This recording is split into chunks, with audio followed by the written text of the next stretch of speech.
Hey guys, so we're going to continue our notes on page 23, and we're going to take our calculations over the mole just a step further. So if you remember from our last video, we talked about how to go from grams of a compound to moles of a compound using the grid. We also talked about the reverse of that, going from moles of a compound to grams of a compound. We can take this a step further using Avogadro's number, and I know y'all practiced this with your lab, but I wanted to be sure that we really talked this through. Okay, so first of all, let's review one more time the rules for the grid. Ooh, sorry. Touched it with my thumb. There we go. Okay, rule number one.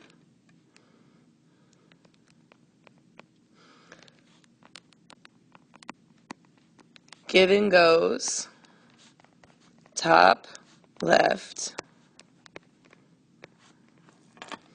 with units. And remember, number,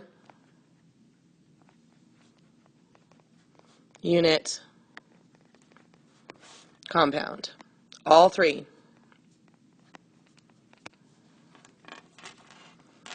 All three things. Your number, your unit, and then what are you talking about? Grams of what? Moles of what? Atoms of what? Ions of what? What are you talking about? Rule number two.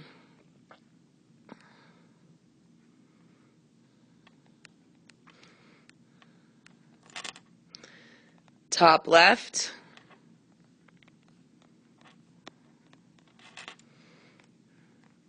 matches bottom right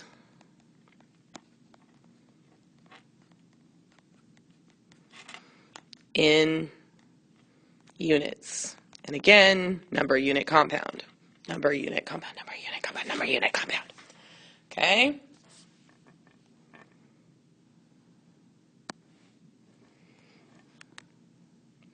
Rule number three.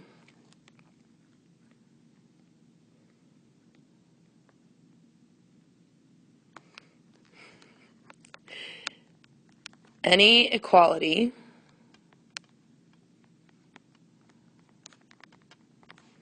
can go in any column.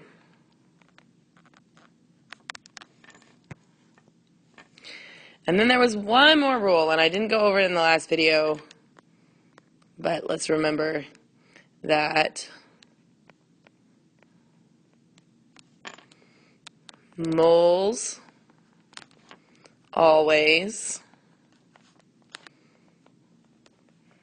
gets a 1. Okay? So, let's do a problem. Grab your worksheet. Okay, so this is our worksheet that you have, and this is the back side of it. So you've already done the gram to mole side and the mole to gram side. Let's flip it over. We have the equality from our reference chart that 1 mole of any compound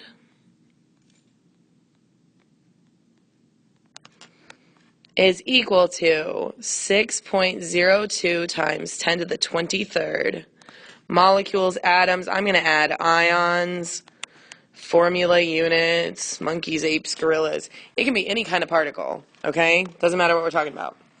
All right, so example 1, and I'm going to have to blow it up. Hang on, guys.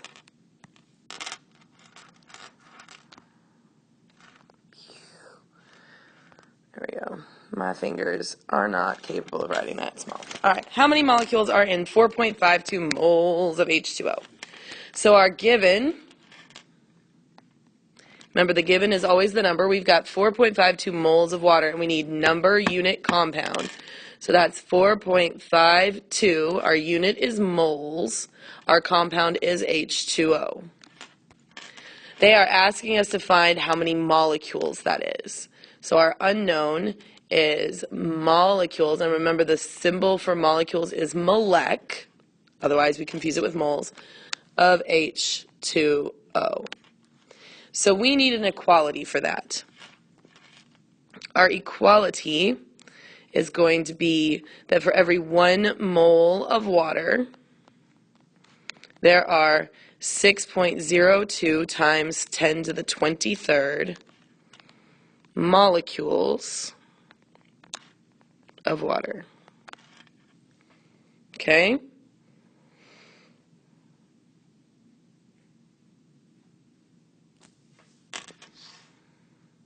So now that we've got that, I'm going to delete my picture real quick. There we go. That way I've got some room to work. So, rule number 1, the given goes top left with units. So I'm going to draw my grid, and I'm going to take my 4.52 moles of water, and I'm going to put it in the top left box.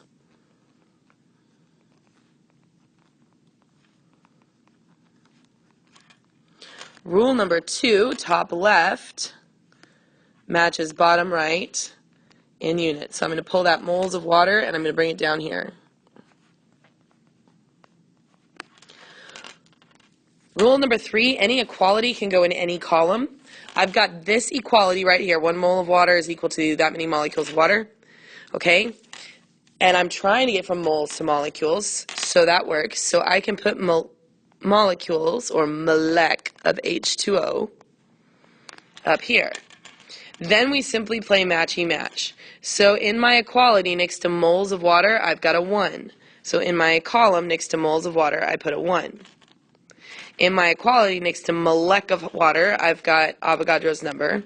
So next to my molec of water, I'm going to put 6.02 times 10 to the 23rd. So we're going to multiply across the top. So grab your calculator. We're going to do, and remember the buttons, I'm going to go through the buttons, so do it with me, guys, because that's where we often make the mistake, is putting that massive icky number into your calculator. 4.52 times 6.02, and remember we don't type in times, we don't, no 10, nothing. We type in the second function button, which is the blue one on the top left, and then we hit the comma, which is right above the 7, and you should get a capital E on your screen. So it should just be 6.02 with a capital E, no anything else. And then we just put in the exponent, we put in the 23. So my calculator says 4.52 times 6.02 E23. When I hit enter, I get 2.72104 E24. We write that as 2.72104 times 10 to the 24th. Now I can't leave it there. I got to do my Sig Fig. So somebody asked me yesterday, what about the Sig Figs here? Don't worry about it. We only look at the Sig Figs from our original number. So in our original number, we had 3 Sig Figs. And remember, when we're looking at Sig Figs, we kind of cover up that times 10 to the 24th, and we just count our number. 1, 2, 3. The number after that is less than 5, so I dump all that, but then I keep the times 10 to the 24th. So this is going to be 2.72 times 10 to the 24th. So let's go back to our equation. Moles of water cancel with moles of water, leaving us with molecules of water. That's what we wanted, so we know we did it right. So this is 2.72 times 10 to the 24th molecules of H2O. Now, before I go any further, the next question is, it says, and example 1 is, how many total atoms are there? So let's do another grid to figure that out. And I'm going to erase all, oops, I was going to say I'm going to erase all but the answer, and then I erase the answer. You're cute, Miss Crane. There we go. So we have, sorry, 2.72 times 10 to the 24th molecules of water. That's going to be our new given.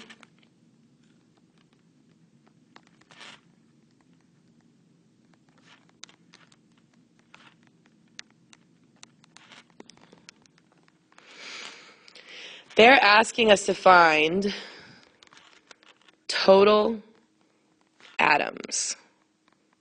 So here we need an equality for this that has molecules of water on one side and atoms of water on the other side. And this is where I'm going to draw a picture because it's important that you understand what H2O means.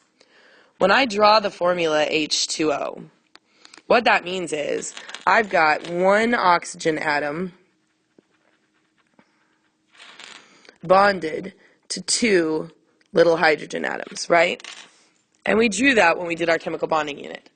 So we can write an equality. It doesn't have to come from anywhere official. You can write your own as long as you know that it's true. So in 1 molecule of water, there are how many total atoms? I've got 1, 2, 3 total atoms. There are 3 atoms. Okay? The question's not asking how many oxygen, how many hydrogen, it's just asking how many total atoms, all atoms in the compound. Okay? So we're going to use that as our equality for this problem. We're going to say that for every 1 molecule of water, there are 3 atoms. Oops, but it's not of H2O anymore. It's just 3 atoms because they're being ambiguous. Okay? So let's set up our grid. Given goes top left with units, so we're going to put that 2.72 times 10 to the 24th molecules of water up there. Okay. Then we do top left matches bottom right in units, so I'm going to take that molecules of water, bring it down here. We're trying to get to atoms. Okay, and this time, I know how I said number, unit, compound. This time there is no compound because we're talking generically about general atoms. So this is one of those circumstances where we wouldn't need a compound because there just wouldn't be one. Okay, so now we're going to match with our equality. So next to molec of H2O, I've got a 1. So next to molec of H2O, I'm going to put a 1. Next to atoms, I've got a 3. So next to atoms, I'm going to put a 3. So we're going to take our answer from the previous problem, and we're just going to multiply it by 3. So in my calculator, do this with me. Let's practice our buttons again. 2.72 second, comma, 24 times 3 is going to give us 8.16 E24, which is times 10 to the 24th. Molecules of water cancel, leaving us with atoms. And so that's atoms. And that's the problem. We're done with it. Okay? So go ahead and work example problem 2 and then 1 through 6 on that worksheet on your own. Thanks, guys.